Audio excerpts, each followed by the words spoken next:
The Toyota Prado is one of Australia's top-selling and indeed most capable four-wheel drives. And well, it looks like a Prado, but it's not. This is a Haval H9. So can the Chinese four-wheel drive go toe-to-toe with the Japanese Prado off-road? This is going to be really exciting. There's no denying what inspired the design of this big 7-seat Chinese SUV.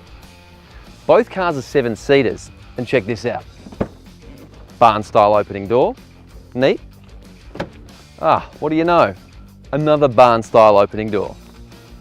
But before we explore any more off-road tracks to see how the Chinese Challenger compares, I want to see how they perform on-road. These big four-wheel drives are pretty cool. You really do feel like king of the road sitting up so high. And the Prado is a known quantity. This 2.8 litre 4-cylinder diesel engine provides plenty of smooth, low-end torque, and it makes the driving experience very relaxed, very easy. And little features like radar cruise control make longer journeys a lot more comfortable. And it comes with a 6-speed automatic transmission, which is diligent, but it's not the most reactive gearbox we've ever used. The Prado also sits very comfortably on the road at 100 kilometers an hour, whereas the floaty steering of the Haval requires constant micro corrections.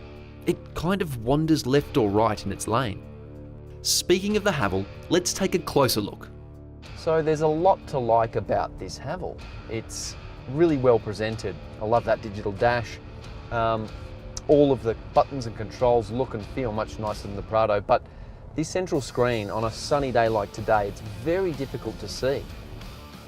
Now the Haval's pumping a tiny 2-litre turbocharged petrol engine, but you know what?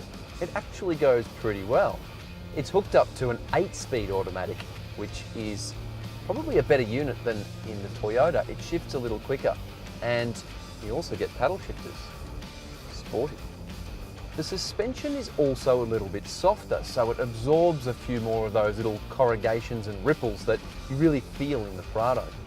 A couple of other features you get in this car that you don't get in the Prado include an electronic park brake and an auto hold function. Let's see how they compare inside. The interior of the Prado has improved a lot, but there's still an agricultural feel to the cabin of this car. The center stack is very old-fashioned. You've got the hand-operated park brake, and there's just a sense that a lot of this car is a little bit dated. But you could argue that dated is also reliable. It's tried and it's tested. Hop inside the Haval H9 and it's a more modern look. Everything has a bit more of a contemporary feel. I really like what they've done with the digital dash too. It's big and bold and it's quite high res. Generally speaking, the Haval is just a nicer place to sit. You just feel a little bit more special. And little touches like the fully panoramic roof really add to it. Both cars have supportive leather seats with heating and cooling ventilation, but the Haval gets the added bonus of massaging front seats, and they're pretty cool. The back seats in the Prado are really cool. As well as the holy shit handles, you've got quite a lot of amenity. Down here, you've got the temperature adjust, digital, and also heated rear seats. Well, the back of the Haval is almost identical to the Prado. Same holy shit handle, same folding, sliding rear seat to get access to the back, but my favourite, USB port down here, not just a 120-volt socket. So, backseat bandits in the Prado, how do they go? Well, it's not too bad back here. You get a vent, a cup holder, nice mod cons, and folding the seats isn't too hard. It's a manual process, and overall, not really made for people my size, for adults. So, in the back seat of the Haval, and surprise, surprise, very similar to the Prado. You've got the vents here, the cup holders here. But there's one major difference: powered seats. I'm really surprised what Haval has done with this car. Okay, it's a blatant rip-off of the Prado, but it actually drives pretty well on the road. But can it keep up with the Prado off-road?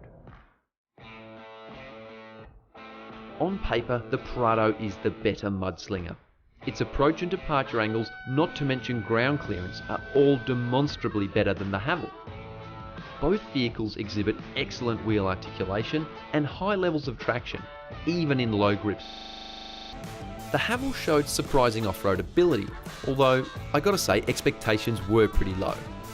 But the fact of the matter is, the Prado does everything easier.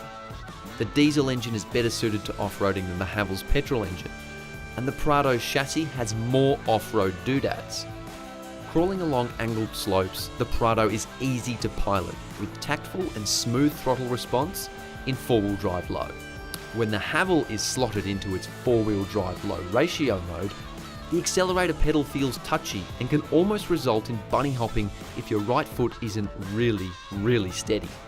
In terms of tyres, it was Dunlop for the Prado and Kumho for the Haval, and both offered good off-road grip and acceptable noise levels when on the road. The Haval H9 performed better on and off-road than we ever could have predicted, and certainly surprised us with its capability. It has an upmarket interior and shows that Chinese cars have come a long way in the last few years. That said, I'd rather be stuck on the Unadada track in the Prado. Okay, it's more expensive, but the peace of mind that decades of reliability offer and a huge dealer network with oodles of spare parts provide is hard to put a price on.